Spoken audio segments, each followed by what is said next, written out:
Boa tarde. O prazer é meu de estar novamente aqui com vocês, principalmente por ser um tema que é dentro da minha área, né? Parte da minha vida, eu acho que é a genética. E principalmente porque, de certa maneira, a genética me conduziu ao espiritismo. Né? Durante muito tempo eu passava ao redor, né, do espiritismo, tipo ler um livro, encontrar alguém, e eu sempre falo que o meio médico é cheio de espíritas. Então, em todos os hospitais por onde eu passei, sempre tinha um ou outro espírita querendo me dar um livro para eu ler. Mas foi passando, né, até que eu e Luiz resolvemos levar um pouquinho mais a sério, começamos a ler, né? Mas eu diria que o livro que fez uma revolução na minha vida foi Missionários da Luz, principalmente quando foi Evolução em Dois Mundos e Missionários da Luz. Em Evolução em Dois Mundos foi porque eles falavam em genética, da importância da genética. Depois eu vou traçar um histórico aqui sobre isso. Falava sobre o papel da genética, né, na evolução. E eu falei que interessante, o livro foi escrito em 1958, naquela época nem nas faculdades se falavam em genética, né? E quando eu li então Missionários da Luz, aquele capítulo 12, 13, das experiências da reencarnação, e aí eu encontrei assim muitos pontos em comum, que é o que eu trouxe para vocês hoje, né? Duas ciências que surgiram mais ou menos na mesma época da evolução da humanidade, a doutrina espírita em 1857, e a gente sabe que é uma ciência que se baseia em narrativas, que Allan Kardec usou esse método de pesquisa para fazer as suas conclusões e a codificação da doutrina espírita. E em 1865 surgiu a genética através dos trabalhos de Mendel, mostrando que as características físicas dos indivíduos eram herdadas de seus pais. Então vocês veem que ambas surgiram no século XIX. A doutrina espírita, a ciência que trata da natureza, origem e destino dos espíritos e de suas relações com o mundo corporal. E a genética, que estuda a hereditariedade, a expressão e transmissão dos genes, sua interação com o meio ambiente. Então, como ciências, surgiram na mesma fase da evolução da humanidade, no século XIX. Como ensinamento, elas se complementam no estudo da reencarnação. E foi depois de ler esses capítulos que eu realmente entendi por que eu vivia cercada, né, de espíritas por todos os lados e que estava na hora de levar realmente a vida mais a sério. Então, a doutrina espírita, a gente tem outro ponto em comum entre as duas. As duas tiveram uma pessoa, um mentor encarnado, que se encarregou de levar adiante o seu estudo. Kardec, que era um educador, era um cientista francês, né, que se bateu pelos paradigmas da doutrina espírita, que a vida é uma só, evoluindo sempre em dois mundos, físico e espiritual. Então, a vida é uma só e a vida na Terra nada mais são do que experiências de vida, mas a vida é única. E que o espírito é o grande responsável pela sua evolução. Ele é herdeiro de si mesmo, é ele que trabalha pelo seu progresso ou é ele que retarda o seu progresso. Então, as duas ciências tiveram, então, vamos dizer assim, um mentor encarnado.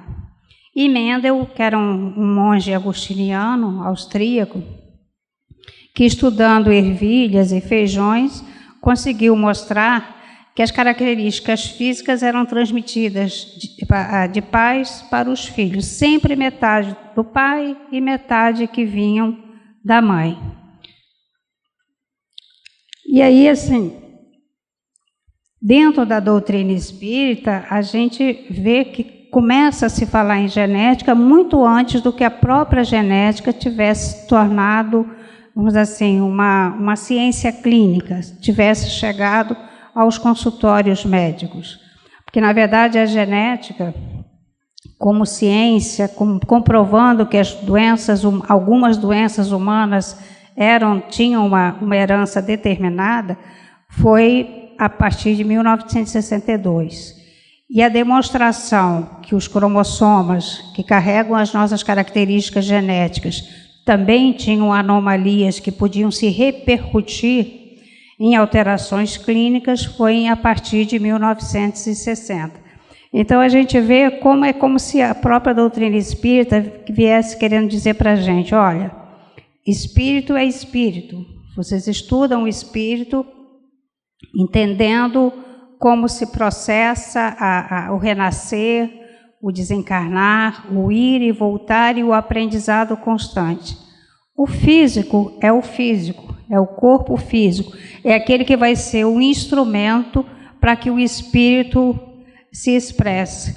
Então, a gente vê lá no capítulo 7, em Evolução em Dois Mundos, só a inteligência consegue traçar linhas inteligentes. A gente vai ver que toda a genética, toda a transmissão dessas características, ela segue, é como se ela seguisse um programa de computador muito exato, né? Então, assim, é preciso que tudo isso tenha realmente sido programado por uma mente inteligente. Em razão disso, e atendendo-se aos objetivos finalistas do universo, não será possível esquecer o plano divino quando se trate de qualquer imersão mais profunda na genética. Isso em 1958. Lembrando que a primeira anomalia de cromossoma, que foi descrita numa forma de leucemia, que é a leucemia mieloide crônica, foi em 1960. E a próxima, uma anomalia cromossômica levando a uma doença genética foi em 1959. Um ano depois é que surgiu isso. Então, o que a gente percebe por aí? Que os conceitos de genética já existiam no mundo espiritual. De certa maneira, é como se a gente, aprendendo que o espírito é encarnado, e tem um corpo físico, tem uma energia espiritual e tem uma estrutura intermediária, que é o perispírito, que faz a ligação entre os dois, a gente começa a perceber que existe uma genética espiritual. Existe uma genética espiritual que, de certa maneira, regula a genética física. Então, as informações do perispírito interagem com genes biológicos e os modificam para que o corpo físico se molde às necessidades reencarnatórias. O Dr. Jorge Andréa gostava muito de usar a herança genética espiritual. Volta e meia, ele voltava a esse termo. E a genética física, né? Os genes transmitidos pelos pais trazem as informações necessárias para formar um novo corpo físico do espírito reencarnante. Mas nós vamos ver que nem sempre as características necessárias existem realmente no pai e na mãe. Muitas vezes a gente vai ver que se seguem outros caminhos, outras vias, para que realmente, sem ser herdado, apareça naquela criança uma característica específica. Então, assim, além dessa genética espiritual e essa genética física, há um outro conceito muito importante, que é a interação entre a susceptibilidade genética e o meio ambiente, que é a epigenética. Eu falei muito aqui o ano passado na epigenética, como os poluentes ambientais, né, como as substâncias tóxicas, aditivos químicos, interferem no nosso DNA e podem nos adoecer. Então, assim, essa interferência do meio ambiente, de qualquer alteração do meio, que é capaz de mudar um genoma, uma estrutura genética do indivíduo, a gente chama de epigenética. E aí a gente também começa a perceber que essa susceptibilidade genética, ela vem de onde? Né? Ela vem muitas vezes do próprio perispírito, resultado das experiências de vidas anteriores. A pessoa vai vivenciando suas experiências e vai sendo registrado pelo perispírito. E o meio ambiente significa o quê? Significa o próprio comportamento do indivíduo. Então, a gente vai ver que a gente pode ter uma estrutura genética normal, sem que você detecte nada, estudando a última técnica diagnóstica de genoma, mapeando o seu genoma, você não encontra nada. Mas os efeitos, né, uma doença, seja ela de que sistema PEG, neurológico, hematológico, ela está ali presente. Então, a doença, se a gente for pegar na sua etiologia, a gente vai dizer, a etiologia é uma mutação genética. Mas aquela mutação genética, ela não veio com o indivíduo. Ela foi, de certa maneira, adquirida, levando em conta o próprio comportamento do indivíduo. Então, eu vou intercalar nosso estudo, vamos dizer assim, sempre colocando as noções de genética e tentando aplicar as noções de genética para a doutrina espírita. Então, o que nós somos?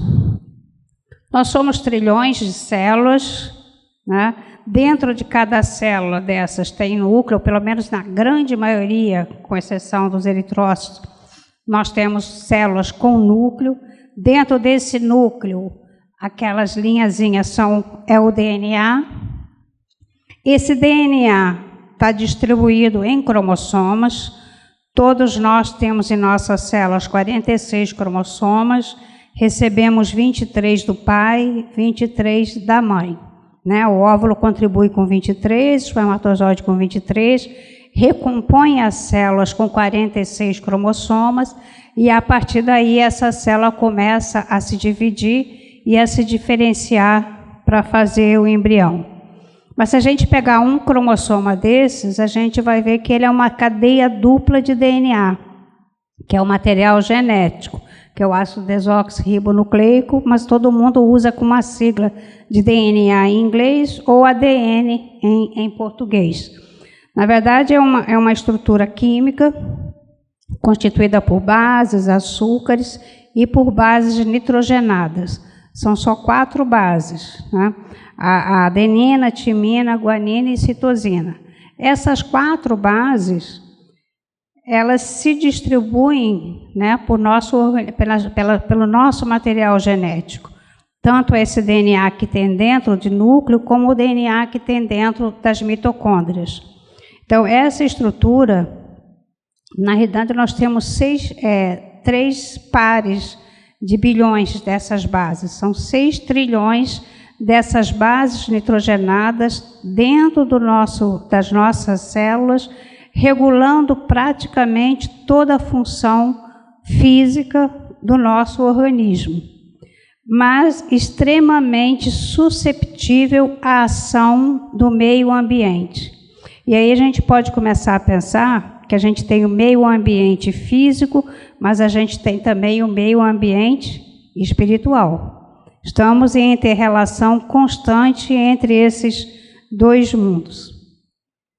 A gente precisa que esses 6 trilhões de bases nitrogenadas, elas estejam ordenadas, essas letrinhas, de maneira correta. Dentro dessas letrinhas todas, dentro dessas bases todas, nós temos sequências que fazem as nossas proteínas. Nós temos sequências que regulam a formação dessas proteínas. Nós temos sequências que regulam a resposta das células a essas proteínas. Isso, imagina assim, por isso ele falava da genética, né, que é preciso uma inteligência especial para que possa criar todo esse sistema que regula todo o nosso organismo. Dentro a gente tem, então, os que formam os genes, o que regulam os genes, o que regulam a resposta a esses genes, e uma série de outras letrinhas, uma série de outras sequências que nós ainda estamos estudando. Quando a gente fala que o genoma humano já é conhecido, a gente, na verdade, tinha que dizer assim: o genoma humano já é parcialmente conhecido. A gente conhece a parte do genoma que faz a função celular, que faz a síntese das proteínas. Mas mas nisso a gente gasta muito pouquinho, a gente gasta 1,5% a 2% de todas essas bases. Todas as outras sequências que estão distribuídas pelos cromossomas, pelo nosso genoma, nós ainda não conhecemos 100%. Então, esse material DNA fica distribuído, então, nos cromossomas. Geneticamente, 46XX é o cariótipo de uma mulher normal, 46XY é o cariótipo de um homem normal. Isso, assim, de um modo geral. O sistema é tão complexo que nós temos homens 46XX e temos mulheres 46XY. Nada é muito simples na regulação gênica, na expressão dos genes. A variabilidade é extremamente grande. Né? Então, assim, de modo geral, uma sequência de bases faz uma cadeia de aminoácidos que sintetiza uma proteína, e as proteínas são os trabalhadores desse sistema extremamente complexo que é o corpo humano. Qualquer mudança, uma perda, um ganho, uma troca, qualquer coisa que mude uma base dessas, você já vai fazer uma proteína errada, já vai ter ausência daquela função celular, então você pode ter um defeito genético. É mais ou menos quando a gente quer fazer uma pesquisa do Google e você escreve a palavra errada. Você não acha, né? Você escreve a palavra com S, a palavra é com C, e aí você não consegue e não consegue encontrar. Por quê? Porque você trocou uma palavra. Né? A gente sabe disso. De vez em quando a gente se está batendo a cabeça até que você descobre que a letra, apesar de ser da língua portuguesa, tem um M antes de um C. Né? E você diz, não, isso não existe. Às vezes a gente vai no automático. Só que existe às vezes. Tem palavras que são originadas de outros idiomas e que são absorvidas. Né? Então, assim, tudo pode acontecer. Só que aí a gente não consegue encontrar. A gente não encontra por quê? Porque trocou uma letra, ou porque esqueceu uma letra, ou porque o seu computador veio lá. Isso aconteceu comigo.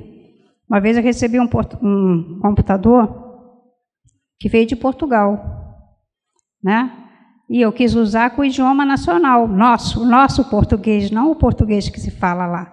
E eles usam muito C antes, né? Eles usam Octávio em vez de Otávio, né? Muito C antes da palavra. E aí eu apanhei até me dar conta que eu tinha que escrever a palavra em português de Portugal para poder localizar o que eu estava procurando. Então, assim, como é que se transmitem as características genéticas? Elas se transmitem de uma maneira fixa, por exemplo, sexo, cor de pele, cor de olhos, síndromes genéticas, são características que nascem com o indivíduo. Às vezes eu acho engraçado o pessoal dizendo que vai fazer um aconselhamento genético, que quer um neném de olhos azuis. Isso teve até no tempo da Xuxa, né? Um neném de olhos azuis, louro, não sei o que, não sei o que. Não existe, a menos que vá usar um sêmen de americano ou de europeu, e mesmo assim corre um risco de não ser exatamente como esperado. Então, assim, não muda. Você, do momento que você recebe as características genéticas para o seu grupo sanguíneo, ele vai ser seu grupo sanguíneo a vida toda. Então, existe dentro do nosso organismo determinadas sequências gênicas que elas são imutáveis. Do momento que a criança foi concebida, com elas nada vai mudar. Uma criança que for concebida com 47 cromossomas, em vez de 46, sobrando 21, ela vai ter síndrome de Down. Nada vai mudar isso. A gente ainda não tem como tratar, vamos dizer assim, alterações, mudar alterações genéticas ou mudar uma sequência de genes para tentar mudar a estrutura física de um indivíduo. Então, são as características físicas. A gente tem aquelas características que dependem da interação com o meio ambiente. Estatura, a criança vai ser maior ou menor, dependendo se se alimenta bem, se faz atividade física. As crianças, quando vão para o ambulatório de crescimento lá no hospital, eu sempre digo que a resposta ao tratamento depende da mãe, depende delas e depende do médico. O médico vai tratar a doença se a doença existir. Se tiver um hipotiroidismo, se tiver deficiência de hormônio de crescimento. A mãe vai dar as condições ideais, né, de alimentação, pagar atividade física. Mas o terceiro componente é ele. Porque se ele não quiser comer nada do que a mãe preparar, né? Se ele não quiser dormir na hora que a mãe mandar, porque o hormônio de crescimento ele tem uma hora para funcionar. Se a criança vai dormir 2, 3 horas da manhã, ela já perdeu. Já foi aquela hora do, vamos dizer assim, o time da ação do hormônio do crescimento. Então, eu sempre falo, também depende de você. Então, assim, um crescimento normal pode ter muitas variáveis do meio ambiente. Então, existem determinadas condições que o meio ambiente e a herança genética têm praticamente o mesmo peso. E existem aquelas condições que a gente herda a susceptibilidade, que eu já falei aqui para vocês, diabetes, hipertensão, a gente herda a possibilidade de ter. A gente vai ter ou não, dependendo do como a gente se comporta em relação à alimentação, à atividade física, a evitar uma vida mais ou menos estressante. E tem aquelas condições que não são herdadas. Tem aquelas condições que dependem apenas do meio ambiente. Então, a qualquer momento, qualquer indivíduo pode ter uma mutação. A pessoa se expõe a um vírus, aquele vírus, por exemplo, o vírus da mononucleose, ele é um agente extremamente perigoso, né? Porque às vezes o vírus, ele age nas suas células e ela pode te desenvolver um tipo de câncer. Então, assim, existem vários vírus. O citomegalovírus é outro vírus muito perigoso, né? A criança, às vezes, você tem uma infecção por citomegalovírus numa escolinha, né, na mesma sala de aula, grande parte daquelas crianças vai sair dali muito bem, é como se fosse um resfriado, mas há a possibilidade que uma delas crie um tipo de diabetes insulino-dependente da infância. Foi um vírus que determinou. Então, assim, a gente tem, às vezes, condições que não são herdadas, mas elas aparecem. Pode ser que sim, pode ser que não. Porque a gente também programa a nossa vida às vezes. Tá certo? Você tem, por exemplo, uma pessoa que fuma dos 14 aos 50 e poucos anos, ela não vai ter câncer de pulmão porque estava na programação de vida dela, não. Ela programou aquilo para ela. Tá certo? Nem tudo que nos acontece. Em relação ao diabetes insulino dependente, sim. Pode ser que estivesse na programação daquela criança ocorrer ou não. Ou na programação daqueles pais ter ou não um filho com aquela condição. Às vezes, o que nos parece uma coisa extremamente nefasta, às vezes é uma coisa necessária para um núcleo familiar naquele momento, naquela hora. Tá? Então, eu me lembro sempre daquele livro, Deficiência Mental, porque foi um livro muito interessante, porque são os próprios deficientes narrando na vida né, no mundo espiritual, ditando as suas experiências, porque tinham nascido com aquela condição. E eu me lembro que uma das histórias é uma criança que nasceu com síndrome de Down para ajudar os pais, porque os pais eram jovens, estavam enveredando nos caminhos, pelo uso de drogas, da vida fácil, de diversão, e aí a parentela espiritual se reuniu e disse: a gente precisa dar um choque, precisa fazer alguma coisa para eles pararem, pensarem e mudarem seu ritmo de vida.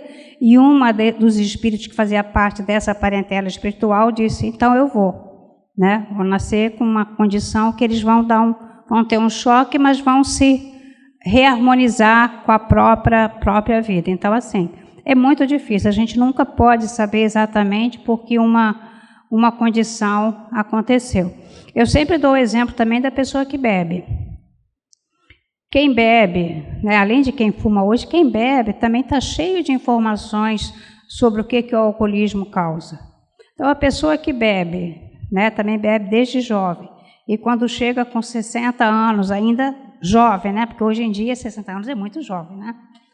Então, assim, ainda jovem, e começa a desenvolver uma demência, né, e fica demente por causa do alcoolismo, isso não obrigatoriamente estava na sua programação de vida, mas bebeu conscientemente. Teria uma predisposição genética? Talvez, mas foi uma prova pela qual não passou, tá?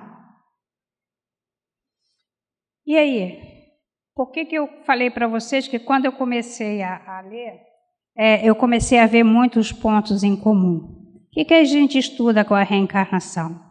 Com a reencarnação, a gente tem a definição teórica: renascimento em um novo corpo físico, resultado da interação entre as características genéticas herdadas dos pais e as características que são carreadas pelo perispírito, resultante das reencarnações anteriores. Tudo bem? E aí a gente estuda também que a gente tem determinadas situações, né, expiações, mas expiações no sentido de oportunidades de aprendizado que são fixas. A gente tem que passar por elas. Por alguma razão, elas são necessárias para nosso progresso, na nossa programação de vida. A gente tem provas que elas poderão ser adiadas, agravadas ou atenuadas, né? Do mesmo jeito que as características genéticas, nem todas elas vão se expressar. Vão depender de quê? Do comportamento.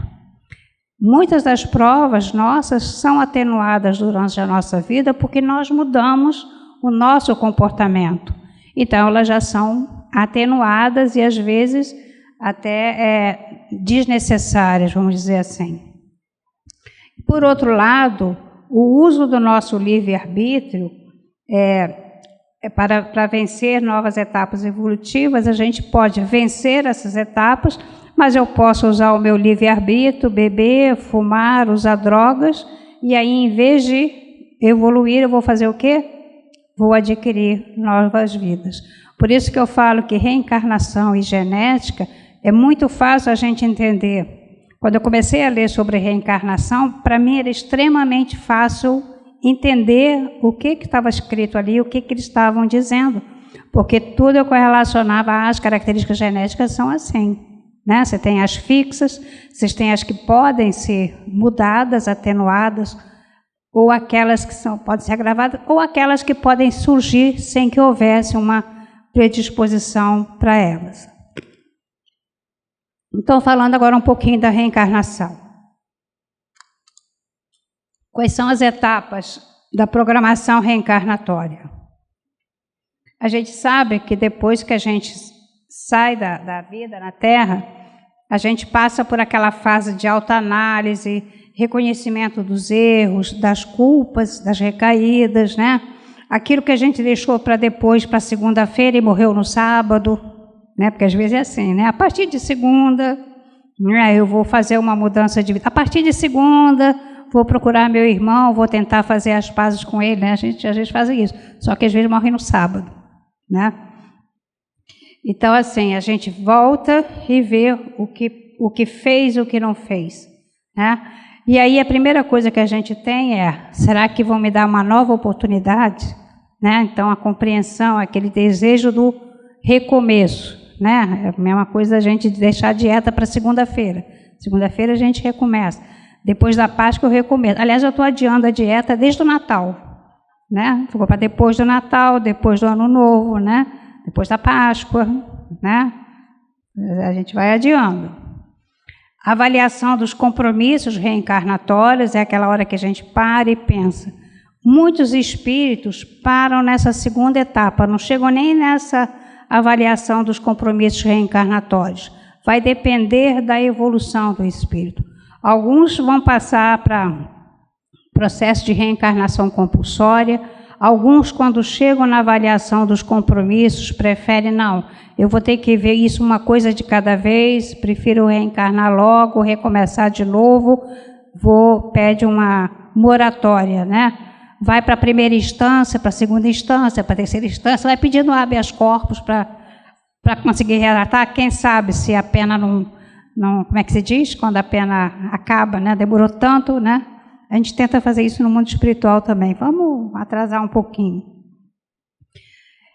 E aí, você resolveu que você vai encarar, né? Vai programar, quer participar da sua programação reencarnatória, conversa com seus espíritos familiares, com o seu mentor espiritual, e aí você vai, então, vai determinar qual é o seu sexo genético.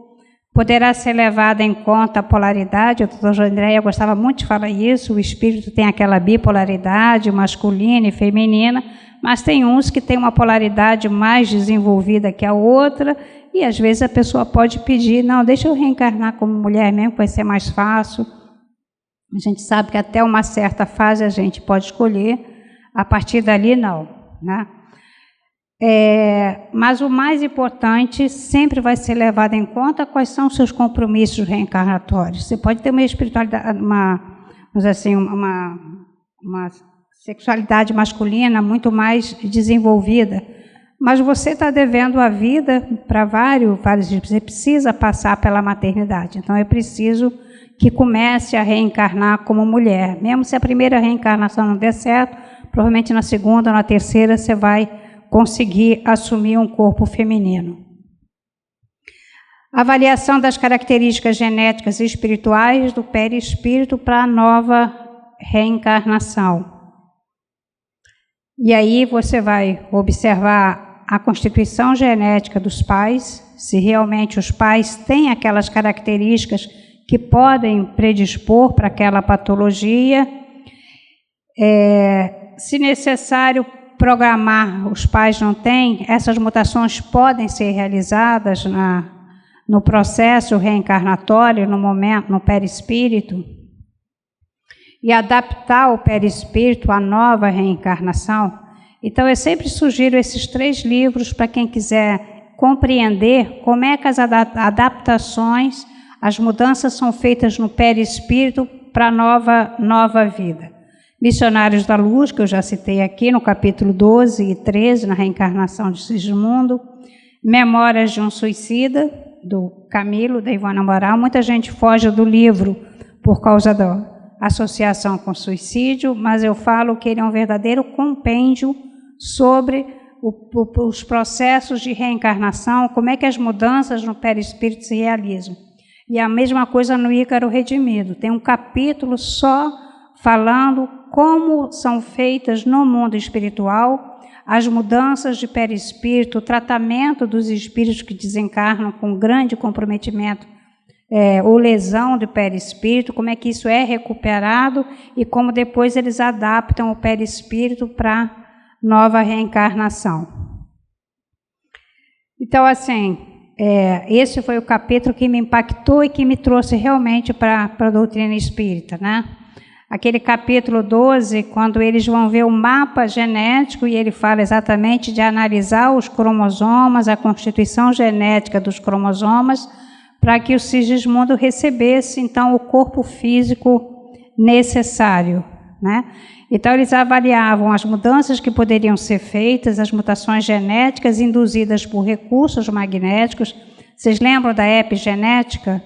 toda aquela parte de síntese proteica, ela pode ser modificada pela interação com o meio ambiente, seja esse meio ambiente físico, seja o meio ambiente espiritual através do magnetismo.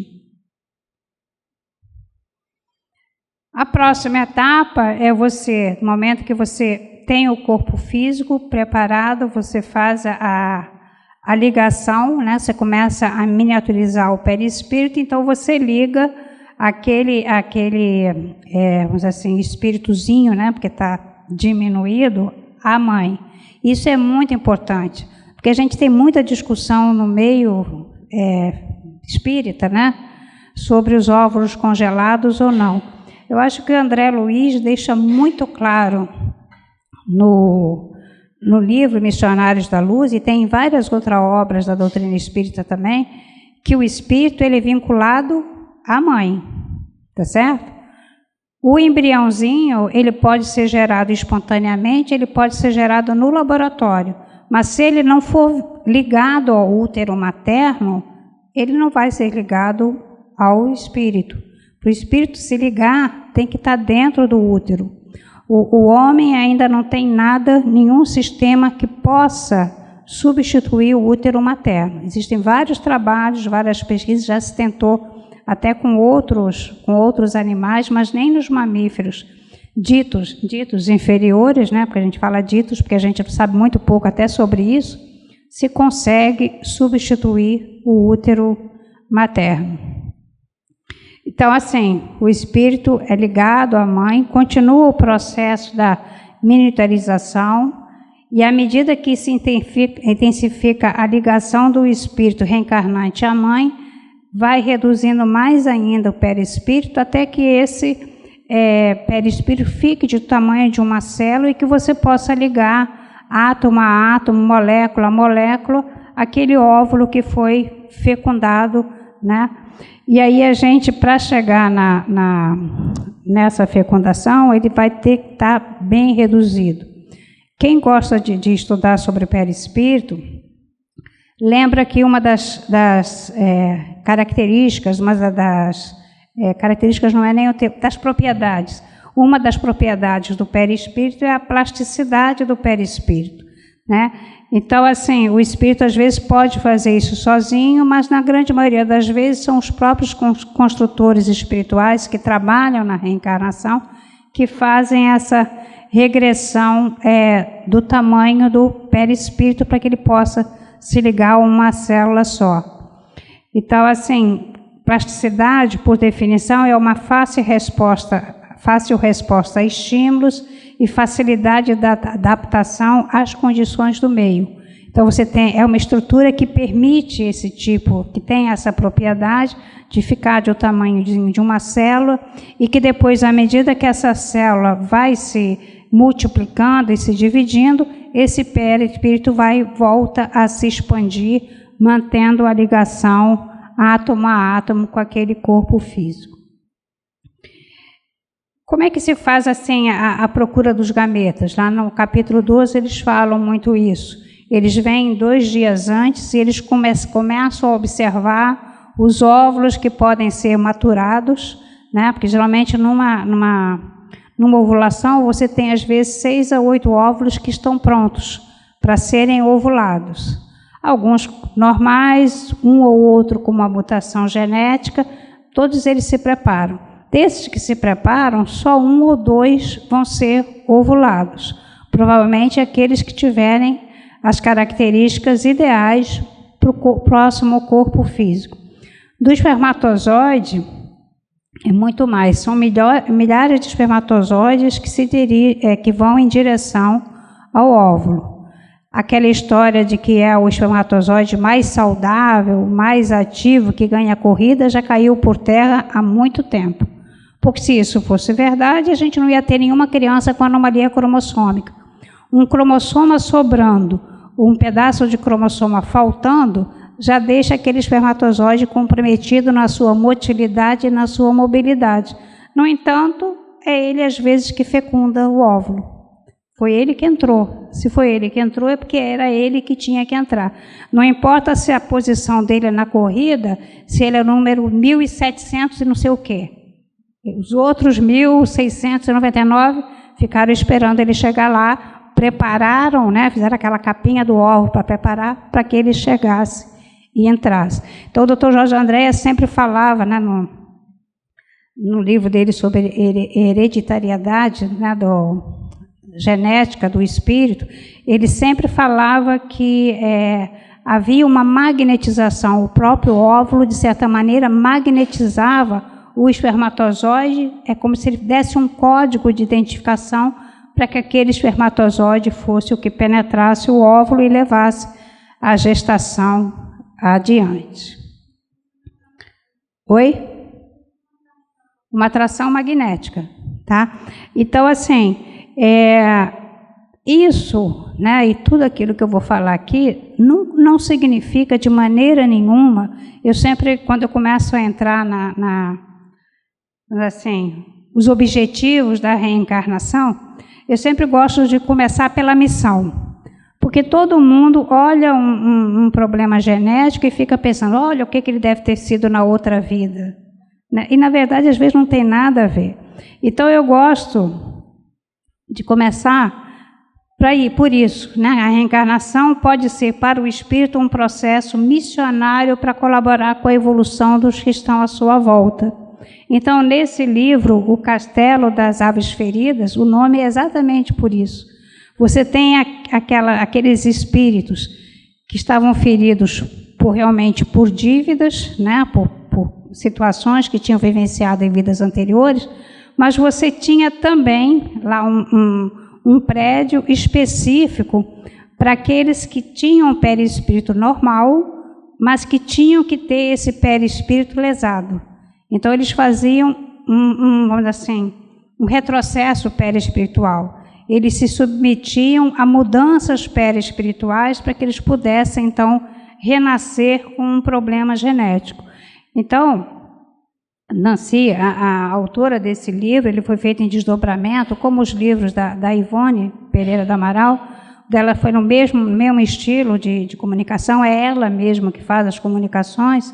Então, ela fala que tinham indivíduos que já estavam num bom estágio evolutivo, cujos perispíritos passam por modificações para nascerem com deficiências, mudanças feitas a pedido dos próprios, para assim, renascem por amor aos que seriam seus pais ou parentes próximos. Porque às vezes não são nem os pais que estão envolvidos, às vezes quem vai criar essas crianças são os avós, os padrinhos, os tios, a pessoa que realmente vai estar, de alguma maneira, ligada afetivamente àquela criança.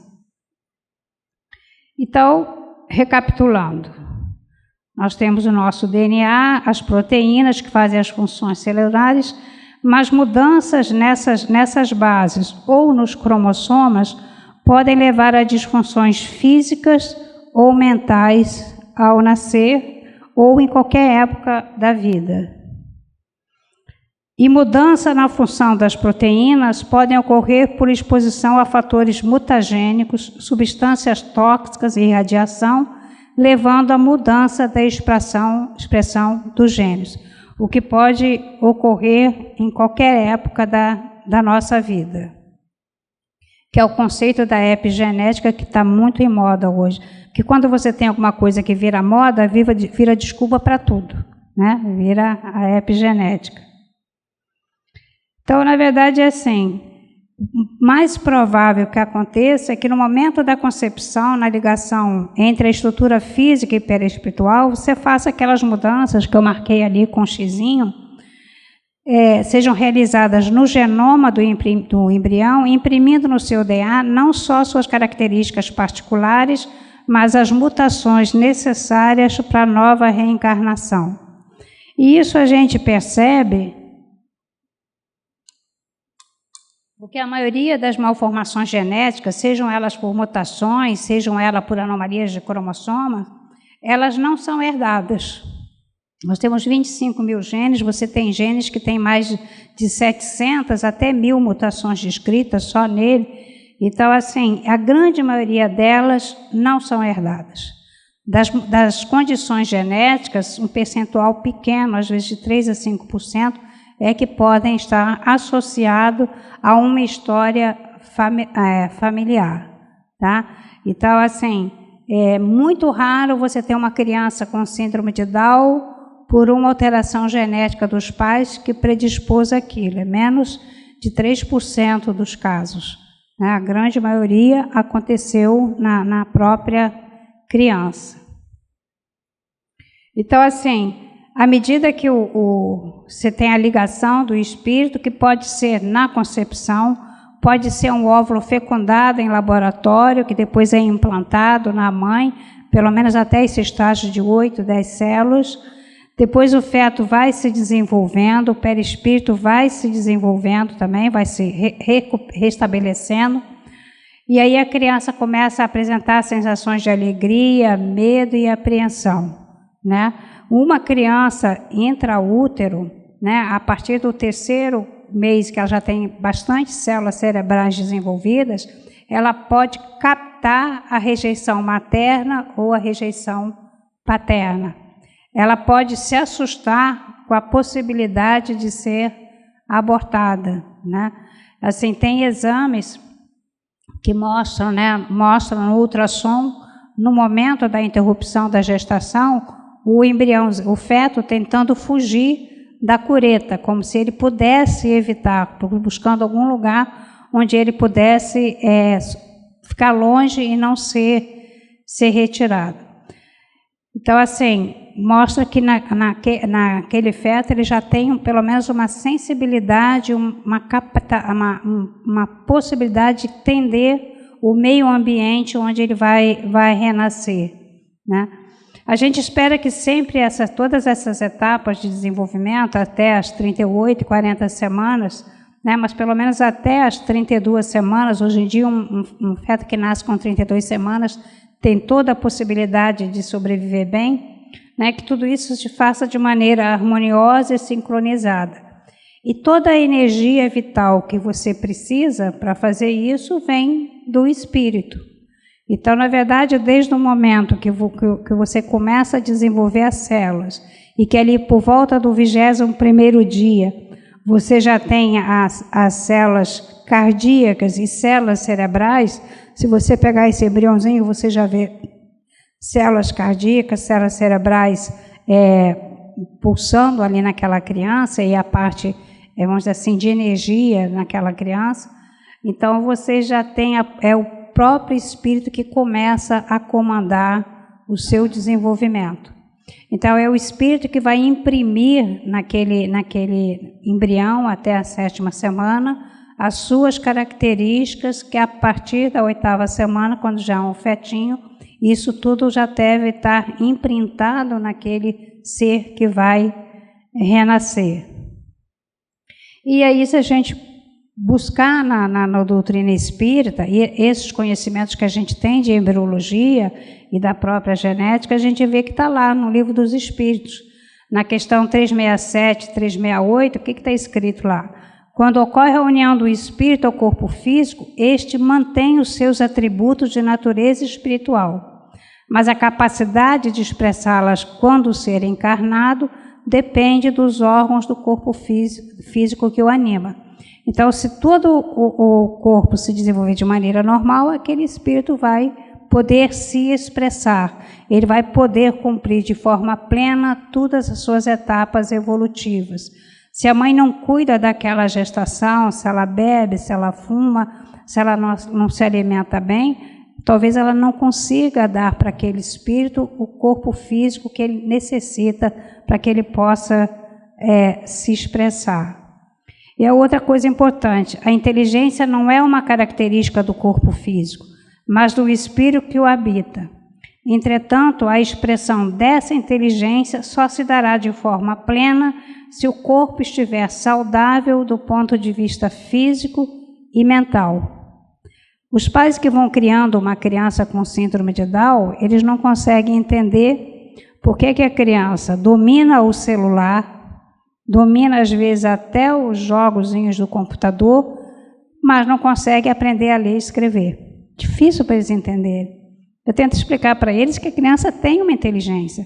Agora, expressar essa inteligência, poder realmente ter um raciocínio que possa conduzir ou permitir a alfabetização, é preciso que as células cerebrais possam dar essa expressão. O que for meio mecânico, o que você possa aprender só de ver os outros fazerem, eles aprendem, né? Então, assim, porque você vê às vezes os pais percebem, independente da síndrome genética que a criança tenha, eles percebem que existe uma inteligência ali. Aí eles ficam chateados assim, mas parece que usa a inteligência só porque interessa. Não, ele usa a inteligência porque ele tem capacidade de usar, porque ele pode. Para outras situações em que seria muito mais necessário uma atividade cerebral organizada, né, como para a própria alfabetização, para a interpretação de uns textos, às vezes não há essa capacidade. Não é porque a criança não quer, né? Eu sempre falo para os pais que vão por causa de déficit intelectual para consulta, que é muito fácil você dizer que que a culpa é da professora, que a culpa é da escola, que a culpa é dos amigos, que a culpa é da greve. Você culpa muita coisa. E às vezes você fica procurando culpa que na realidade não existe. É a criança que tem aquela limitação. E aí você tem que aceitar que a criança tem aquela limitação para você entender por que tem que ir na fonoaudióloga, por que tem que fazer terapia ocupacional, porque tem pais que custam. Você olha aquele menino lindo, né? Você olha o menino lindo, que todo mundo pensa que coisa genética é só se for todo tronchinho. Não é tronchinho, então é normal. Não. Existem aquelas crianças que não têm nenhuma dismorfia, que não têm nenhum defeito físico, mas que as mutações genéticas estão todo a nível cerebral, né? Então você precisa o quê? A gente tem milhares de neurônios, a gente precisa trabalhar os neurônios que estão bons, ou o número que tem, para que a criança possa evoluir. Uma criança que seja bem no ponto de vista de desenvolvimento cerebral, ela até pode ir sozinha, até sozinha. Tem gente que se alfabetiza sozinha, né? Mas assim, se ela tem alguma limitação, ela vai precisar de ajuda, vai precisar de estímulo, vai precisar de acompanhamento multidisciplinar para poder chegar, às vezes, no mesmo resultado. Então, resumindo o que a gente viu até agora, nós renascemos com uma programação de vida que envolve integração com o núcleo familiar e com uma série de irmãos em Cristo com os quais iremos conviver por toda a vida terrena, incluindo amigos, desconhecidos, inimigos, não importa, a gente veio para viver numa comunidade. Provas podem ser necessárias para avaliar se os conhecimentos adquiridos foram assimilados pelo Espírito. Quando a gente está na erraticidade, passa por todos aqueles institutos programando a nossa reencarnação, a gente sempre acha que está pronto. Mas a gente só sabe se está pronto mesmo quando você passa pela prova. Expiações são sempre uma maneira de aprendizado individual, quer dizer, do espírito, do indivíduo. A gente tem que acabar com essa ideia de que uma determinada expiação pela qual que se passa, que é um castigo divino. Deus não castiga ninguém e, na realidade, a maior parte dessas expiações, às vezes que nos parecem um pouco mais duras, elas foram programadas por nós mesmos. Nós mesmos, frente a frente com a nossa consciência, é que achávamos que estávamos aptos a passar por determinadas situações. Não são punições divinas, são programações que a gente precisa passar por elas até realmente aprender a lidar com ela. Missões a gente vai ter, missões a gente sempre tem. Na realidade, nossas reencarnações sempre têm as mesmas características. Temos as nossas resgates, temos as nossas provas, temos as expiações que nós achamos, né, que realmente precisamos passar por elas. Às vezes a gente até pede uma moratóriazinha, mas a moratória nunca pode ser definitiva. Chega uma hora que tem que ser. E que o aprendizado ele é contínuo. A gente vai rever agora, né, nessa primeira parte, aqui os objetivos da reencarnação. Porque a gente fala muito em provas, expiações, é muito comum você pegar assim, objetivos da reencarnação, prova, expiação, missão. Na verdade, é muito mais amplo que isso. Então, eu peguei passagens da própria doutrina espírita mostrando que é muito mais amplo que isso, né? No Evangelho segundo o Espiritismo, no capítulo 4, no item 25, São Luís fala sobre a necessidade da reencarnação.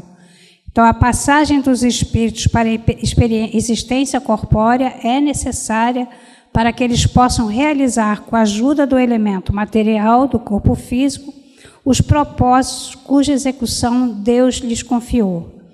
É ainda necessária por eles mesmos, pois a atividade que então se veem obrigados a desempenhar ajuda-os a desenvolver a inteligência. Então, assim, muito aquilo, às vezes, aquelas situações que a gente reclama, na realidade, são situações necessárias, né? A gente, às vezes, já desenvolveu bem a parte da matemática, mas, às vezes, precisa desenvolver o abstrato também, né? Sair um pouco do concreto e ir para o abstrato, né? Aí você tem aquelas pessoas que são ótimas em leitura, né? Ou aquela criança que é ótima em português, mas se arrasta em matemática. Vai ter que ter mais umas 2, 3 reencarnações, talvez, mas nós precisamos evoluir em tudo, em todas as experiências, porque assim, cada aprendizado que você tem, a sua inteligência como espírito, aquela inteligência que você carrega sempre com você, como espírito, ela vai se ampliando. Então, assim, no Céu e Inferno, na primeira parte, ele fala exatamente isso. A gente vai desenvolvendo a inteligência e tentando chegar na perfectibilidade. É na vida corpórea que o espírito repara o mal de anteriores existências, pondo em prática resoluções tomadas na vida espiritual. Assim se explicam as misérias e vicissitudes mundanas que, à primeira vista, parecem não ter razão de ser. Justas são elas, no entanto, como espólio do passado, herança que serve à nossa romagem para a perfectibilidade. Então, assim, estamos aqui para evoluir, né?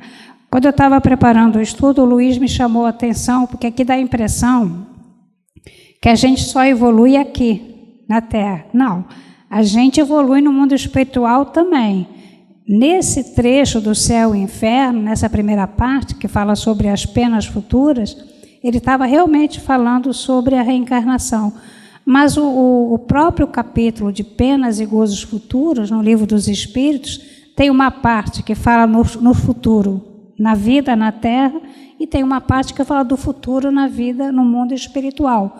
Então, na verdade, a gente tem uma pergunta do Livro dos Espíritos que, inclusive, fala que a gente aprende mais, às vezes, numa hora no mundo espiritual do que em muito mais tempo aqui na Terra. Estamos progredindo sempre, e isso é o que seria a perfectibilidade, a evolução no mundo físico e no mundo espiritual. O outro objetivo é a harmonização com todos os seres vivos à sua volta. Mas quando eles colocaram seres vivos, esse conceito é mais amplo, né?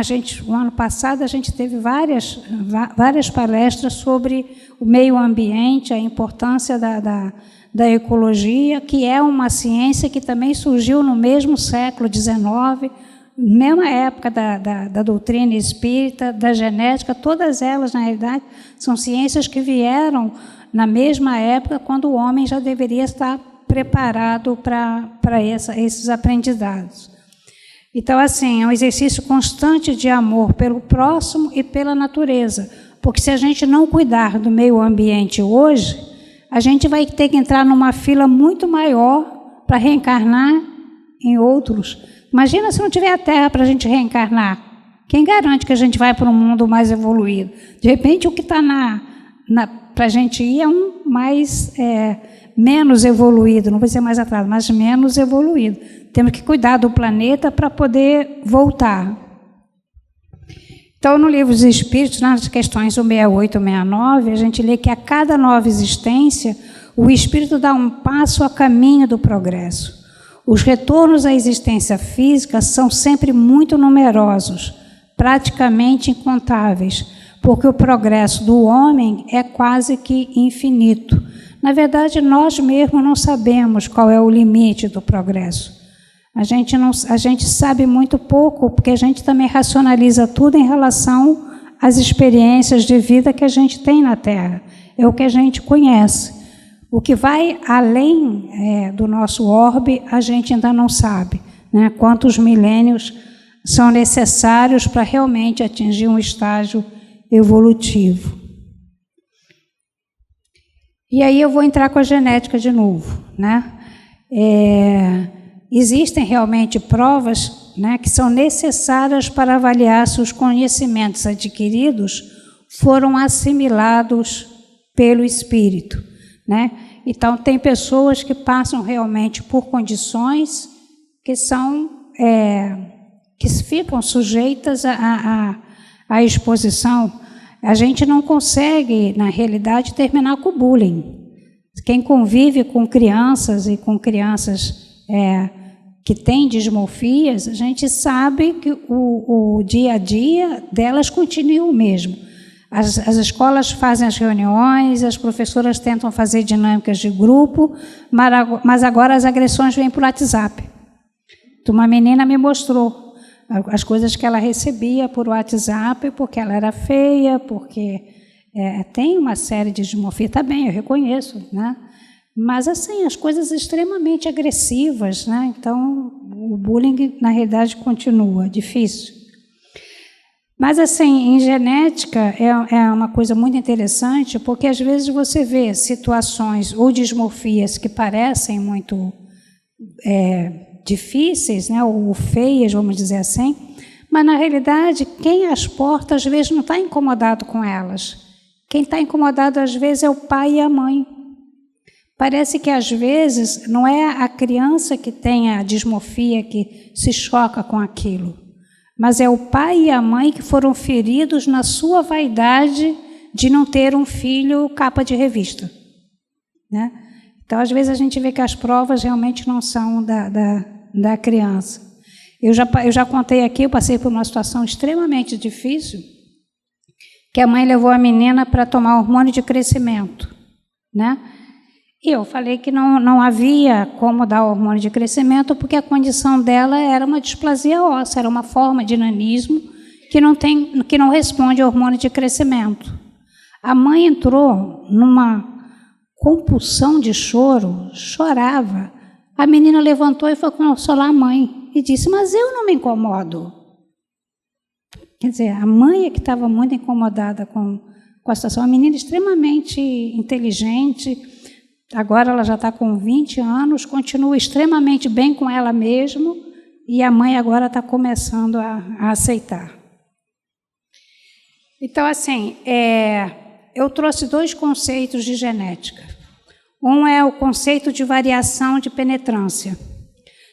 Essa condição que vocês estão vendo aí se chama ectrodactilia, é uma condição genética, autossômica dominante, quer dizer, existe um risco sempre do pai passar para o filho, ou a mãe passar para o filho, quando tem 50% de possibilidade, dá um defeito que pode ser nas mãos e nos pés, pode ser só num pé, pode ser só numa mão, é extremamente variável e pode pular uma geração. Então, não é o fato do pai e da mãe terem que obrigatoriamente o filho vai ter. Existem várias condições genéticas que você pode pular 1, 2 gerações antes que volte a se expressar. E o outro é o conceito de variação da expressão. Você pode ter um quadro clínico completo, comprometendo as mãos e os pés, você pode ter uma expressão variável, né? Então, assim, a mesma coisa com as nossas provas. A gente pode ter realmente uma prova atenuada ou a gente pode ter uma prova adiada. Nós não obrigatoriamente teremos que seguir a nossa programação reencarnatória. Às vezes você, como espírito, não se sente pronta para uma determinada prova. Essa possibilidade realmente a gente tem. A gente sabe que durante a emancipação do sono, a gente vai ao mundo espiritual, entra em contato com o nosso mentor espiritual, ou ele pode nos sugerir, ou nós mesmos podemos achar que não estamos prontas para uma determinada situação e pedir o habeas corpus, né? Voltar, o habeas corpus agora está em moda, de retardar um tempo em que isso possa ser necessário. Então, a gente pode abortar, vamos dizer assim, entre aspas, pular e deixar para uma próxima vida, como a gente pode pedir que aquela prova venha menos acentuada, ou com o próprio comportamento, às vezes, do espírito, essa prova ela pode ser atenuada em relação àquilo que a gente teria que passar. Porque se você muda de comportamento, muda de atitude, de certa maneira você já vai aprendendo aquilo que você deveria aprender e às vezes a prova se torna realmente desnecessária. E agora eu queria colocar uma pergunta para vocês. No ano passado me pediram para fazer uma palestra e me disseram assim: olha, o tema da sua palestra é deficiência física, prova ou expiação? Aí eu falei, eu só faço se eu puder botar deficiência física, prova, expiação ou missão. Por essa mania que a gente tem de associar qualquer coisa ao mal. Vocês já repararam como a gente nunca pensa que alguma coisa pode ser por bem também? Que é para aquilo, é para algum bem? Não. A gente sempre associa uma coisa negativa. E esse é o pensamento que nós temos que mudar.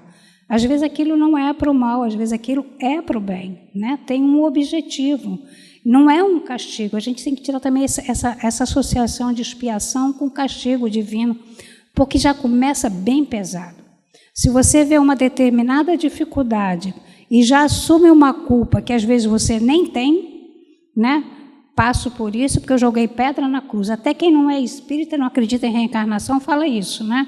Estou passando por isso porque eu joguei pedra na cruz. Quer dizer, você já está se autocondenando, você já partiu do princípio que você é culpado de alguma coisa.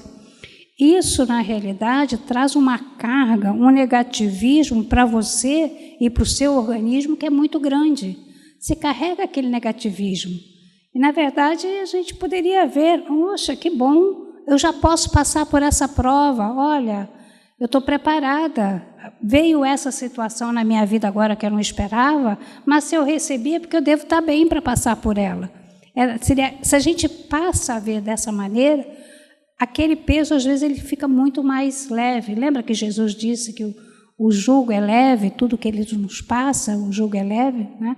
A gente, às vezes, é que bota umas pedras para deixá-lo pesado, né? Então, assim, é fácil diferenciar? Não.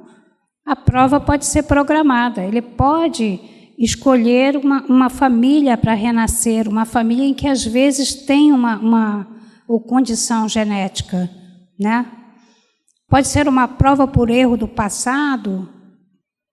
Sei, mas também pode ser uma prova de resignação, de tolerância, de perseverança. Tá certo? Saber se você é capaz de levantar, sacudir a poeira e ir em frente. Você já é capaz disso, né? Então, assim, não, o que eu estou colocando é o seguinte, pode ser uma coisa ou outra. Você pode nascer numa família onde já existe um problema genético desses que você já renasce com 50% de possibilidade de ter? Pode, mas você pode também ter escolhido nascer naquela família, por alguma razão. Você pode passar por uma situação porque você está resgatando alguma coisa? Pode, mas você também pode chegar e dizer, não, eu quero ver se realmente eu estou tão bem como eu acho que eu estou. Se eu sou capaz de passar por ali e escutar uma gozação e nem ligar, não me ofender, não me atingir, né? Alguns renascem na família para ajudar a cuidar dos portadores de uma síndrome genética. Isso é uma prova do amor ao próximo ou era um castigo divino? Não, às vezes é uma prova de amor. Uma prova de amor que você tem a oportunidade de passar. Uma prova em que você pode, através do amor, às vezes minimizar muito mais o sofrimento do próximo.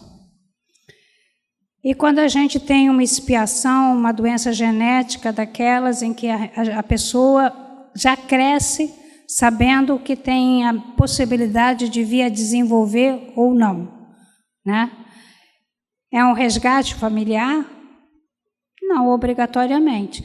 A gente ouve falar muito nos resgates coletivos, né? Pessoas que por qualquer razão foram reunidas num determinado acidente coletivo. Mas se vocês perguntarem para mim, mas você acredita que 100% daquelas pessoas estavam ali por um resgate coletivo? Eu vou dizer, não, eu não acredito. Outras estavam ali porque terminou seu tempo de vida mesmo, porque vieram programadas para viver. Outras estavam ali porque não queriam que, às vezes, um amigo seguisse o caminho sozinho, queriam seguir com ele. Várias razões possam estar. Eu fico muito chateada quando eu vejo, olha, mais um exemplo de resgate coletivo, né? Todo mundo foi do incêndio de não sei onde, não é? Né, do circo, dizem que o circo foi, de Niterói foi um resgate, mas isso não obrigatoriamente, não quer dizer que todas as pessoas que morreram no circo em Niterói tinham estado lá incendiando católicos, cristãos no tempo de Roma, não obrigatoriamente, tá certo? Então, assim, preciso muito cuidado com essa nossa capacidade de adivinhar, né, de interpretar. Então, eu resolvi pegar o exemplo da deficiência. Então, assim, quase 24% da população brasileira tem algum tipo de deficiência. A maior parte é a parte de cegueira e não é por acaso, porque o nosso sistema público não opera as cataratas que deveria operar. Então, quando a gente fala que quase 19% da população brasileira tem cegueira, muitas dessas cegueiras ainda são pela falta de assistência médica, cirurgias da catarata, para quem não tem plano de saúde, né? 7% tem alguma forma de deficiência motora, 5% tem surdez e 1 a 2% da população tem algum grau de deficiência mental. Essa é a distribuição da deficiência no Brasil. A etiologia ela pode ser congênita, quer dizer, a pessoa pode nascer com, não obrigatoriamente é uma doença genética, não obrigatoriamente é uma doença de família, pode ser que durante a gestação a mãe foi exposta a um fator ambiental, né? Ou pode ser adquirida em qualquer época da vida, tá certo? E aí eu pergunto para vocês, isso foi epigenética, foi adquirida durante a vida, foi epigenético, mas a susceptibilidade era genética ou espiritual? Por exemplo, o Zika vírus. No Brasil, a distribuição do Zika com microcefalia foi extremamente variável. Extremamente variável. Se tentou até levantar questões, né, se havia um outro fator etiológico por trás, porque o Nordeste teve a maior incidência de microcefalia em mães expostas ao Zika vírus, comprovado que foi pelo Zika vírus. Enquanto que nas outras partes do Brasil e em outras regiões do mundo não houve essa mesma associação. Do mesmo jeito que essa associação que houve no ano passado, não se repetiu depois durante os outros meses do ano e não se repetiu também agora no verão desse ano. Alguma razão realmente aconteceu. E o Zika vírus, né, então teve mais que a criança nasceu com uma microcefalia muito severa, não é só a microcefalia, essas crianças com evolução ficam cegas e surdas. Então é uma coisa extremamente chocante e triste, né? Mas a gente nunca vai saber exatamente, nem do ponto de vista genético, nem do ponto de vista espiritual, por que isso aconteceu numa determinada faixa da população. Como também é difícil a gente saber por que dentro dos adultos que foram expostos ao Zika vírus, que foi confirmado que a infecção era por Zika vírus, uma parte, um percentual deles, desenvolveu a síndrome de Guillain-Barré, que é uma síndrome neurológica, que o organismo vai parando todo, começa parando os movimentos das pernas, vai subindo, e tem que ir para o CTI, tem que entubar e esperar que a fase aguda da virose passe para que a pessoa volte a respirar normalmente. Só que é assim, teve pessoas que foram para o respirador e teve pessoas que não precisaram ir para o respirador. Ainda bem, porque aqui no Rio a gente nem tem para todo mundo. Então, assim, ainda bem que a maior parte não precisou chegar no respirador. Então, essa variação era genética ou espiritual? Na realidade, espiritual, né? Quando a gente tem que passar, ou a família tem que passar por determinadas situações, os fatores que o mundo espiritual vai utilizar são os fatores ambientais que estiverem no momento, né, possíveis. Um exemplo de uma doença é a doença de Huntington. A doença de Huntington é uma doença neurológica que se instala depois dos 40 anos de idade, né? Cada filho de um portador tem uma possibilidade de 50% de desenvolver, da normalidade de marcha, equilíbrio, depois vem os movimentos e depois evolui com dificuldade de alimentação e respiração. Então, assim, é extremamente difícil porque você sabe que a doença existe, mas você não faz o diagnóstico antes da maturidade, porque a gente não tem tratamento para oferecer. E aí, uma vez me fizeram essa pergunta, e por isso agora eu coloco dos resgates familiares. Não tem como você saber. Por que você tem uma família, né? Por exemplo, como nessa família aqui, que tinha 3 filhos, tinha 4 filhos, e 2 receberam o gene, os outros 2 não, e 2 continuaram transmitindo o gene, a possibilidade era igual para eles. Talvez o que seja diferente para eles é a programação espiritual da reencarnação. Alguns programaram para ajudar, para nascer nessas famílias, para ajudar aqueles que fossem comprometidos, né? Alguns nasceram para poder passar pela prova da perseverança. A visão dentro dessas famílias é totalmente diferente, ela é individual. Tem aqueles que dizem, bom, então eu tenho o gene. Agora que eu sei que eu tenho o gene, eu vou preparar toda a minha vida para que no momento em que eu tiver que ir, a minha família possa ficar bem. Tem outros que apenas se revoltam. Mas por que eu? Por que não o meu irmão? Né? Então, assim, são condições que a gente não tem como saber por que elas aconteceram. Mas os ensinamentos que às vezes o espírito tira dessa convivência ou de passar por aquela situação é sempre algo que vai contribuir para o seu próprio processo evolutivo. Então, o que é importante é que a gente consiga compreender isso. Nem todas as dificuldades são resgates. Às vezes os resgates não são difíceis. A prova, talvez uma das mais difíceis, seja a prova da resignação. A prova de você saber, realmente, o tipo de câncer que eu estou tendo agora, ele não tem um tratamento. Eu vou progredir.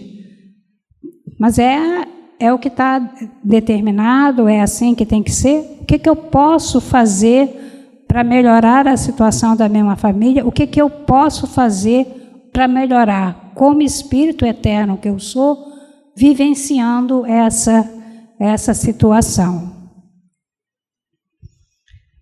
A outra situação, né, na verdade, o que eu estou querendo dizer para vocês, né, existe uma integração entre o físico e o espiritual? Existe. Existe um papel da genética na reencarnação? Existe. Mas é preciso que a gente desmaterialize a nossa própria condição. né?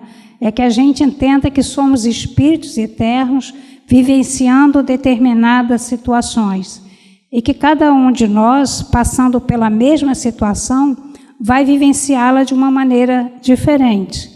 Então, eu trouxe o exemplo da síndrome de Down, até porque ela está muito em moda por causa do fato que teve na semana retrasada, por causa daquela professora com síndrome de Down, que a juíza tinha feito uma matéria criticando.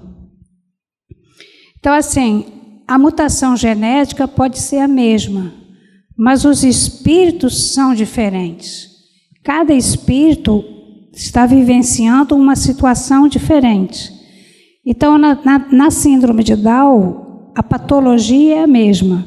Você tem 3 cromossomas 21, quando você deveria ter só 2. Esse terceiro material genético que está em excesso, embora o cromossoma 21 seja pequeno, mas ele é pequeno, mas ele tem cerca de 250 genes. Ele é o menor cromossoma, mas tem cerca de 250 genes. Então, olha que 250 genes é muita coisa, tá? É quase que 10% de todo o nosso genoma. Então, assim, interfere em muita coisa. Mas por que eles são tão diferentes? Eles são extremamente diferentes.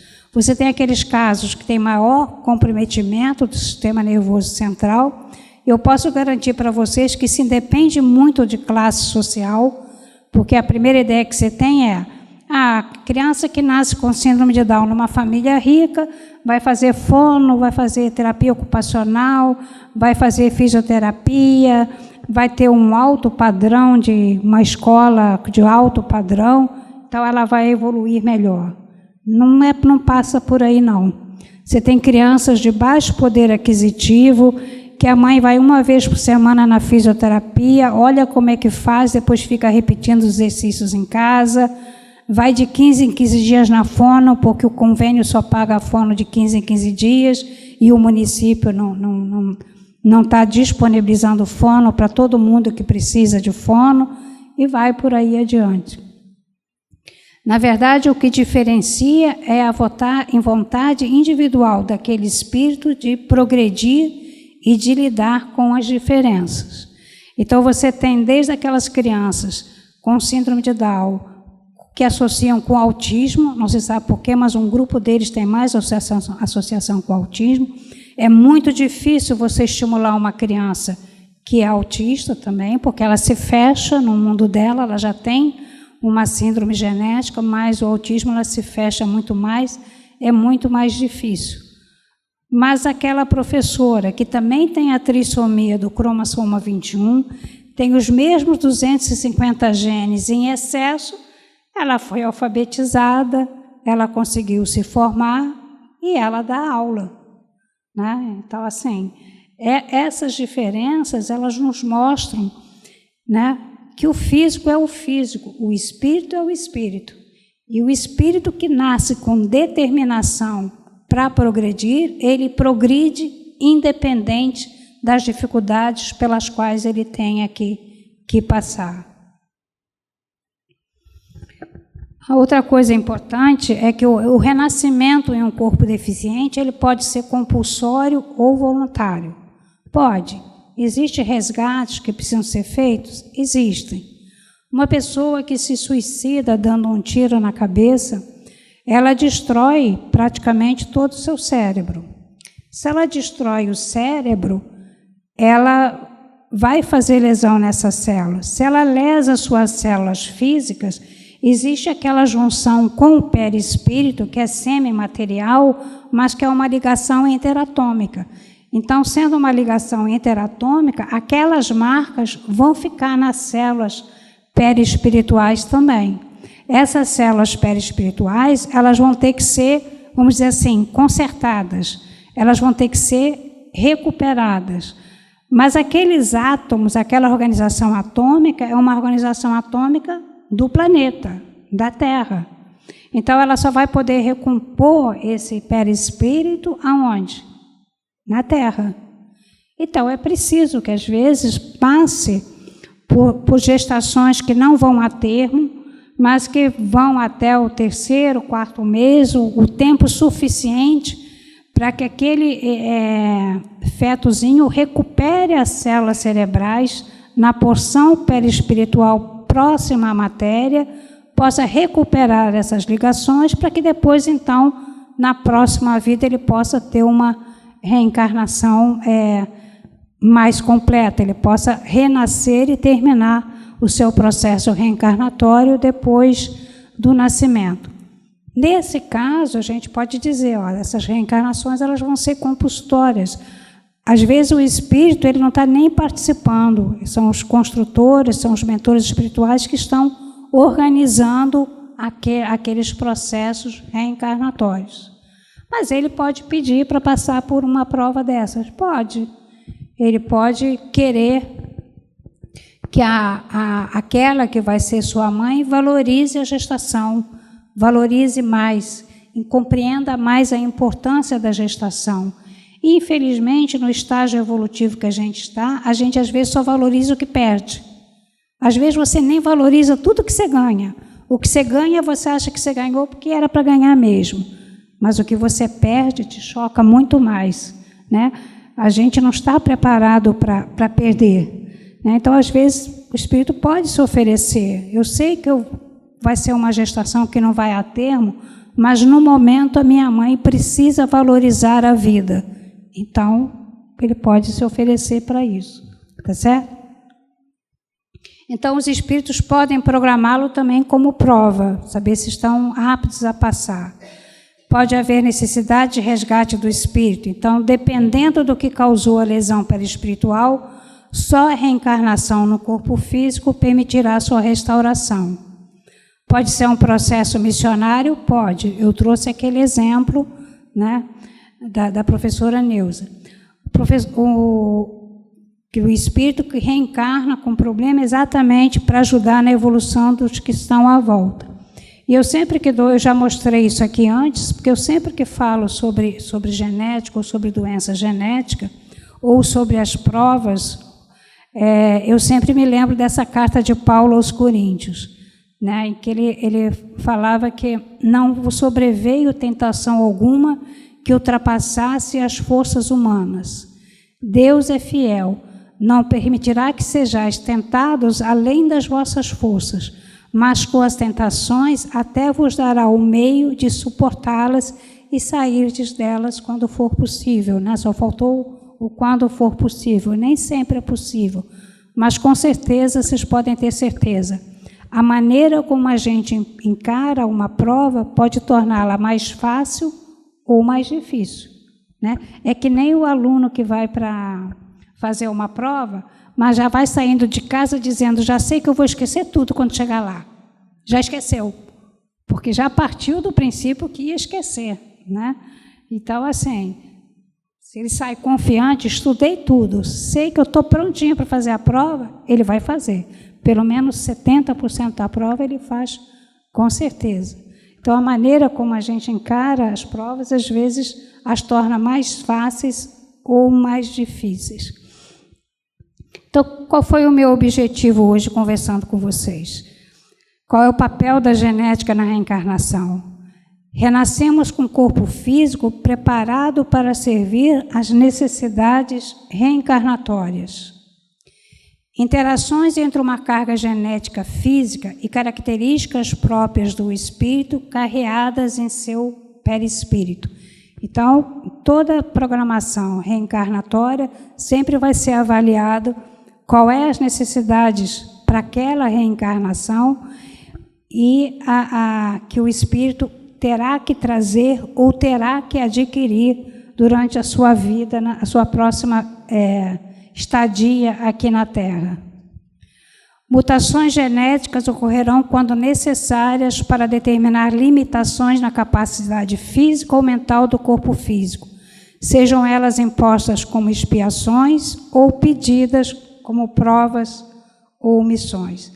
Na realidade, assim, 6% das crianças, 0,6% das crianças que nascem com uma mutação genética. A síndrome de Down ocorre em 1 para cada 800 nascimentos. Mesmo com todos os métodos, vamos dizer assim, preventivos, exames que são feitos durante a gestação, né? Diagnóstico pré-implantacional do embrião, para ver se a criança é geneticamente normal ou não, a incidência dessas crianças continua 1 para 800. Há determinadas coisas que transcendem a vontade humana de modificá-las. Então, você tem menos mulheres de 40 tendo filhos, acima de 40 anos, tendo filhos com síndrome de Down, não tem problema, eles nascem em qualquer faixa etária. Todas as mães vão fazer o exame diagnóstico pré-natal. Você tem países onde o diagnóstico é quase que obrigatório. Em vários países europeus e nos Estados Unidos, a partir dos 36 anos, a mãe é obrigada a fazer o exame, o que é uma dificuldade para as populações árabes, né, para as populações, às vezes, que por religião não fazem aborto, né?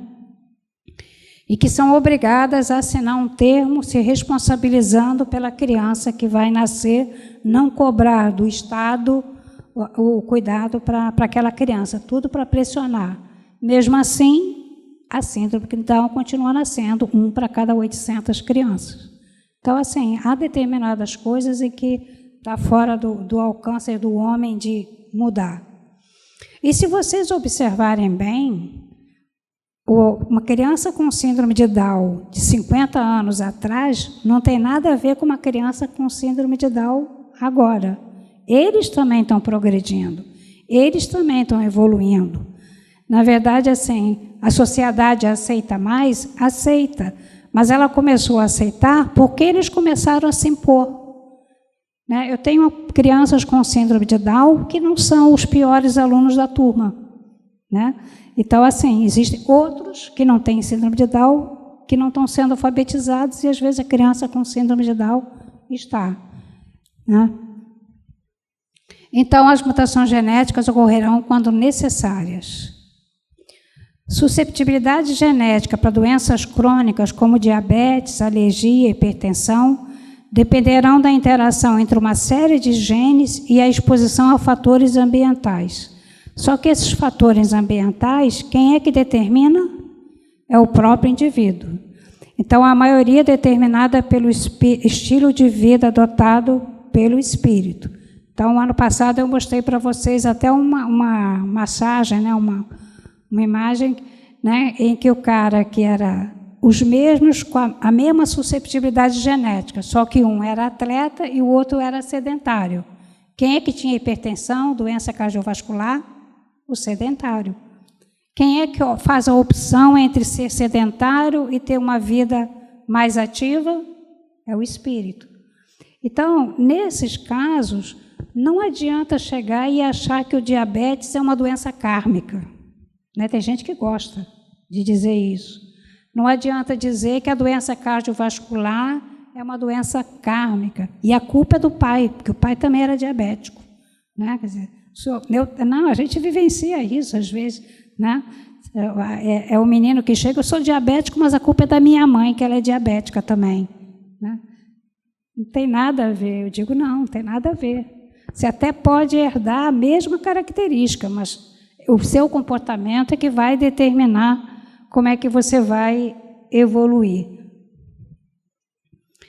Então, assim, o importante é que o intercâmbio entre as informações entre o perispírito e as células físicas é contínuo durante toda a vida física. Desculpa a repetição do físico, mas é assim. Então, a gente renasce, às vezes, com predisposição a doenças, câncer, lesões cerebrais, síndromes genéticas, tudo bem. A gente até pode renascer com elas e vai depender da gente se vai tê-las ou não.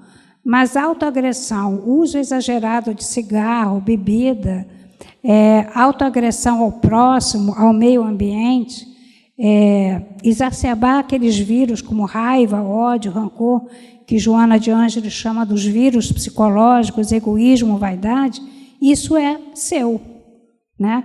Isso é você que faz. Então, assim, no perispírito, né, a cada renascimento, a gente já traz as nossas variações, as nossas mutações, a gente já renasce com elas. Vai depender da gente se a gente vai fazer com que esse perispírito evolua, que ele fique mais fluídico, que ele seja, né, nos permita um dia até alçar uma reencarnação num planeta que não tenha um sistema tão denso quanto o nosso. Isso vai depender basicamente do próprio indivíduo, isso é individual, tá? Porque nós podemos melhorar o nosso perispírito ou nós podemos, vamos dizer assim, fazer com que ele se torne mais denso. E para isso a gente usa o nosso livre-arbítrio. Então, nossa carga genética espiritual ela pode ser modificada na decorrência do que realizamos de positivo ou de negativo na vida atual. Então, assim, é nessa vida que a gente faz a programação da próxima. Na realidade, a programação da próxima reencarnação, ela não é só lá no mundo espiritual, ela começa na vida atual. Você começa a se programar para a próxima. E sempre lembrar que nem tudo que nos ocorre estava programado no mundo espiritual. Nós vivemos exercitando o livre-arbítrio. Alimentação saudável, rica em vitaminas, sais minerais, o mais livre possível de radicais livres e substâncias tóxicas, retarda o envelhecimento celular e sua consequente perda de função, né? Apesar de tudo que a gente fala, né, das palestras que a gente ouve sobre efeitos de poluentes, efeito de agrotóxicos, nós já estamos num estágio melhor, nós estamos sobrevivendo mais. Porque se vocês pensarem bem, há 30 anos atrás, esses mesmos agrotóxicos eram usados sem nenhum limite, sem nenhuma fiscalização. Hoje já existe fiscalização, hoje já existem leis, né? Há mais ou menos 30 anos atrás, nós estávamos lá em Portugal, fomos visitar uma amiga do Luiz, e ela estava simplesmente passando um negócio assim, Aí eu falei assim, mas o que é isso? Ela disse, não, isso aqui é o remédio que mata as pragas. Eu falei, mas você está passando isso sem luva, sem máscara? Você tem que ter uma roupa. Ela disse, não, isso aqui não faz mal nenhum, não. Quer dizer, não havia nem o conhecimento que fazia mal para quem ia comer as batatas, né, que ela estava plantando ali, como para ela mesma, né? Quer dizer, a gente está vivendo mais. O fato de nós estarmos vivendo mais é porque nós já estamos cuidando mais da família, a gente já está se prevenindo mais.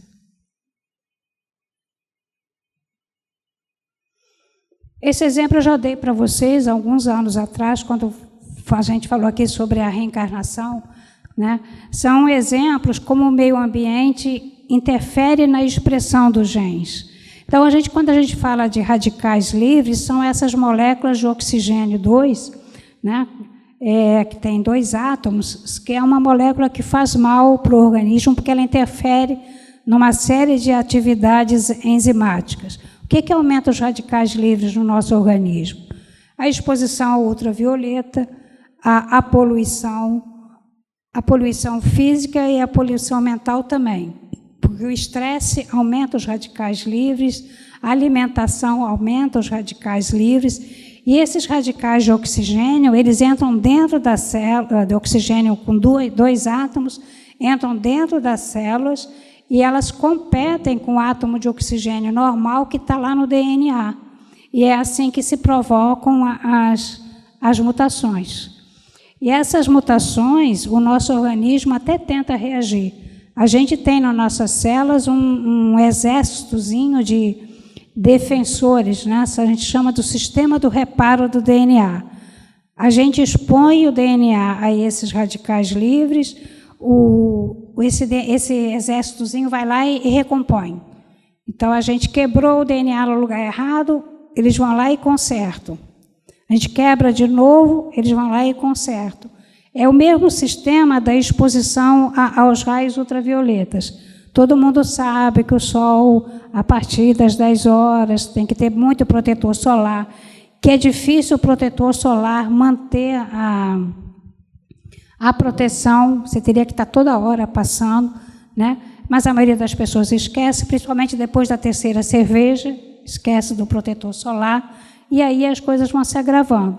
Então, aquelas pessoas que têm a pele mais clara, que já têm história de câncer de pele na família, que se expõem muito ao sol, elas vão chegar num determinado horário que o sistema de reparo do DNA entra em pane, e aí vem o câncer de pele, né?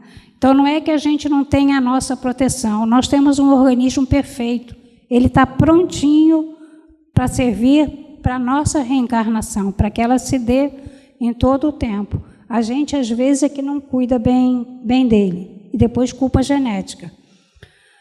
Então, assim, e para encerrar, eu queria falar, porque eu não falei, apesar de falar de genética, eu não falei do Projeto Genoma, porque o Projeto Genoma até já saiu de moda, né? Se falou muito na década de 2000 até 2010, mais ou menos, mas agora já é uma coisa bem reconhecida. Então, assim, o que a gente não tem ainda, apesar desse tempo todo que já passou, em relação ao Projeto Genoma, é responder determinadas perguntas. Então, assim, uma delas, sendo o código genético universal, comum a todos os seres vivos, bactérias, fungos, vegetais e animais. Eu só não botei o vírus aqui, porque o vírus não é considerado um ser vivo. Mas vocês podem saber que eles também têm as mesmas bases, os mesmos, a mesma maneira de sintetizar proteína que nós. Porque há essa grande diversidade genética em cada um deles.